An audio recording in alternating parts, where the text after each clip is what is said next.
Hi అండి. దీంట్లో ఏముందో చూద్దాము ఒకసారి. ఏం చేశానంటే నేను అది అంటే ఇది కాయ పచ్చిగా ఉన్నదనమాట. నేను ఒక 2 డేస్ బ్యాక్ ఒక న్యూస్ పేపర్ చుట్టి ఉంచినాను అనమాట. దీంట్లో ఏముందో చూద్దామా.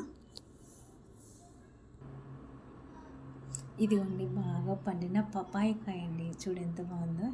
ఇది 1 కేజీ అండి. ఇది 1 కేజీ 30 రూపీస్. ఇక్కడ చూడండి బాగా మాగిపోయింది చూడండి.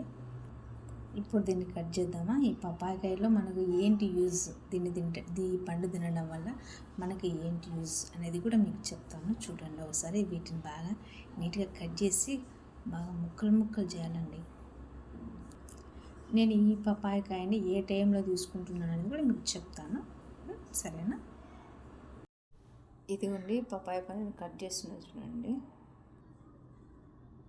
ఏంటి దీంట్లో సీడ్స్ లేవు చూడండి.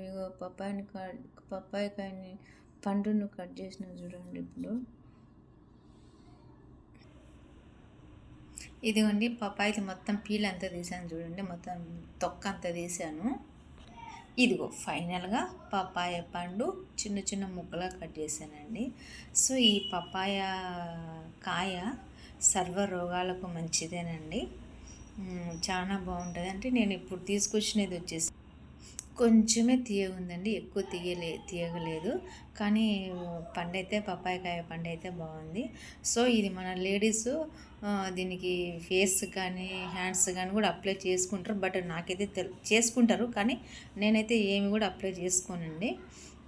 సో ఒకటి ఇది అయ్యూరు మాత్రం బాడీ లోషన్ మాత్రం అప్లై చేసుకుంటాను. ఈ పపాయకాయ మిగతావి ఏమి అప్లై చేసుకోనండి. ఏమైనా సైడ్ ఎఫెక్ట్ వస్తే ఎట్లా అండి. సో అందుకనేసి నేనేమి బాడీకి అప్లై చేసుకోనండి. ఫేషియల్ కానీ అట్లా ఏం చేసుకోనండి. బట్ స్టిల్ ఫైనల్గా ఏంటంటే పపాయకాయ ముక్కలండి. ఇవి చాలా బాగున్నాయి, సూపర్గా ఉన్నాయని నేను ఇది మధ్యాహ్నం తీసుకుంటున్నామండి. Bye bye. మీరు కూడా ఒక పపాయకాయ కొనుక్కోండి, కట్ చేసుకోండి, నీట్గా ఒక కప్ ఫుల్గా తినండి. Bye bye.